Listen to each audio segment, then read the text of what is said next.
Welcome to A to Z Kids. ವಾರಗಳು ಭಾನುವಾರ, ಸೋಮವಾರ, ಮಂಗಳವಾರ,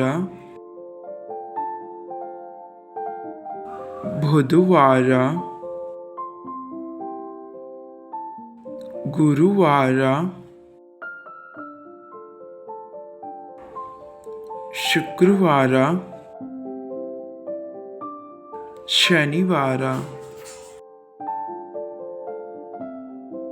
ಭಾನುವಾರ, ಸೋಮವಾರ, ಮಂಗಳವಾರ, ಬುಧವಾರ, ಗುರುವಾರ, ಶುಕ್ರವಾರ, ಶನಿವಾರ.